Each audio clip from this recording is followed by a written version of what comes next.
ವಿಜೇಂದ್ರ ಅವ್ರಿಗೆ ಏನು ಕೆಲಸ ಇತ್ತೋ ಗೊತ್ತಿಲ್ಲ, ಬಂದಿಲ್ಲ ಅವರು. ಆದರೆ ನಾವು 3 ಕಡೆ ಕಾರ್ಯಕ್ರಮ ಆಗಿದೆ ಕರ್ನಾಟಕದಲ್ಲಿ.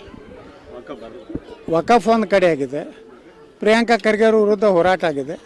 ಅಲ್ಲೇನೋ ವಿಜೇಂದ್ರ ಅವರು ಅಲ್ಲಿ ಬಾಣಂತಿಯರ ಸಾವು ಏನದ ಶಿವಮೊಗ್ಗದಾಗ ಅಲ್ಲಿ ಪಾಲ್ಗೊಂಡಾರ.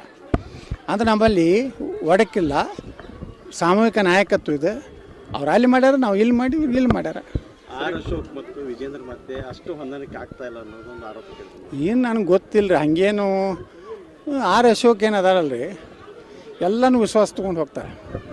ಮೊನ್ನೆ ಬೆಳಗಾವಿ ಅಧಿವೇಶನದಲ್ಲಿ ನಮ್ಮೆಲ್ಲ ಹಿರಿಯ ಶಾಸಕರನ್ನ ಸಲಹೆ, ನಾವು ಹೇಳಿದಂಥ ಎಲ್ಲ ವಿಚಾರಗಳನ್ನು ಯಾವ ರೀತಿ ಈ ಸದನದಾಗ ಚರ್ಚೆ ಮಾಡಬೇಕು, ಮತ್ತು ಸದನದಾಗ ನಾವು ಬರೀ ಧರಣಿ ಮಾಡೋದು ಇದನ್ನೇ ಮಾಡಬಾರ್ದು, ಚರ್ಚೆ ಆಗಲಿ ಅಂತೇಳಿ ನಾವು ಹೇಳಿದ್ದಕ್ಕೆ ಅಶೋಕ್ ಅವರು ಯಾವ ರೀತಿ ನಮ್ಮ ಹಿರಿಯ ಶಾಸಕರ ಜೊತೆಗೆ ಚರ್ಚೆ ಮಾಡ್ಯಾರ ಮತ್ತು ಎಲ್ಲರಿಗೂ ಅವಕಾಶ ಕೊಟ್ಟಾರ.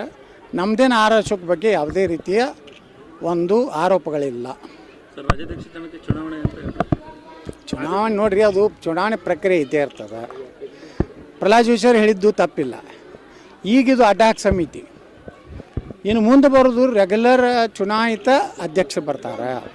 ಅದು ಯಾರು ಆಗ್ತಾರೆ ಯಾರು ಬಿಡ್ತಾರೆ ಅಂತಿಮವಾಗಿ ಪಕ್ಷ ಏನದ ರಾಜ್ಯ ಘಟಕ ಕೇಂದ್ರದ ನಮ್ಮ ಹೈಕಮಾಂಡಕ್ಕೆ ಅಧಿಕಾರ ಕೊಡ್ತಾರೆ.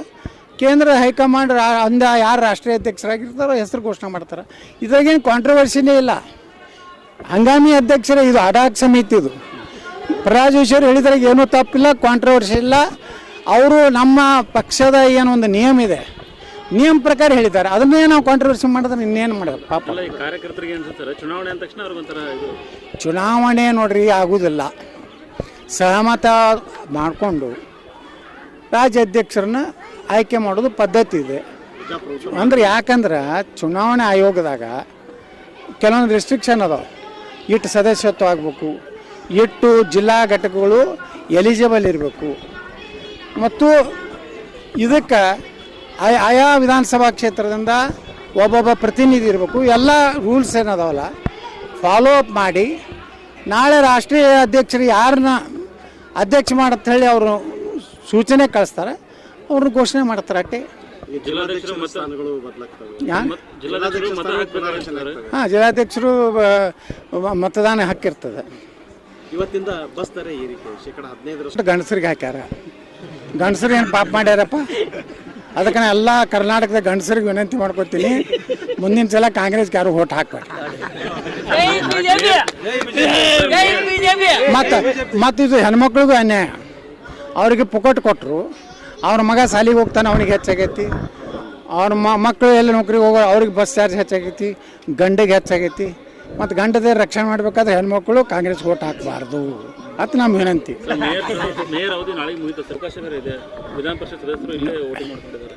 ನೋಡಿ, ಅದನ್ನೆಲ್ಲ ಕೂತು ನಾವು ಚರ್ಚೆ ಮಾಡ್ತೀವಿ. ಈಗ ಈ ಅವಧಿ ಮುಗಿತೆ, 8ನೇ ತಾರೀಕಿಗೆ ನಾವು ಮುಗಿತೈತಿ. ಮುಗಿದ ಮ್ಯಾಗ ಯಾರನ್ನೂ ಮೇಯರ್ ಯಾರು ಉಪಮೇಯರ್ ನಮ್ಮ ಪಕ್ಷ ನಾವೆಲ್ಲ ನಮ್ಮ ಏನೋ ಒಂದು ಟೀಮ್ ಇದೆ, ನಾವು ಮತ್ತೆಲ್ಲರೂ ಕೂಡ ಚರ್ಚೆ ಮಾಡಿ ನಿರ್ಣಯ ಮಾಡಿ. ಬಹುಮತ ಇದ್ದರೂ ಅಧಿಕಾರಿ ನೋಡಿ, ಅದು ಏನಾಗಿದೆ ಅಂದರೆ ಹೋದ ಸಲ ನಮ್ಮದು ಒಬ್ಬ ಸದಸ್ಯರು ತೀರ್ಕೊಂಡ್ರು, ಒಂದು ಸಂಖ್ಯೆ ಕಡಿಮೆ ಆಯಿತು. ನಾವು ಒಂದು ಓಟ್ ಈ ಸಲ ಎಲ್ಲೂ ನಮ್ಮ ಮತದ ಓಟ್ಗಳು ಎಲ್ಲೂ ನಮ್ಮ ಹೋದ ಸಲ ಪ್ರತಿ ಸಲನೂ BJP ಇರೋರೇ ಪಕ್ಷಕ್ಕೆ ದ್ರೋಹ ಮಾಡ್ತಿದ್ರು. ಮೊನ್ನೆ ಮೇಯರ್ ಚುನಾವಣೆಯಲ್ಲಿ ಪಕ್ಷದಲ್ಲಿರುವ ಯಾವ ಕಾರ್ಪೊರೇಟ್ರು ಅಬ್ಸೆಂಟ್ ಆಗಲಿ ನಮ್ಮ ಪಕ್ಷದ ವಿರುದ್ಧ ಓಟ್ ಆಗಲಿ ಮಾಡಿಲ್ಲ. ನಾವು ಒಕ್ಕಟ್ಟಿದ್ದೀವಿ, ಈಗಲೂ ಒಕ್ಕಟ್ಟಿರ್ತೀವಿ.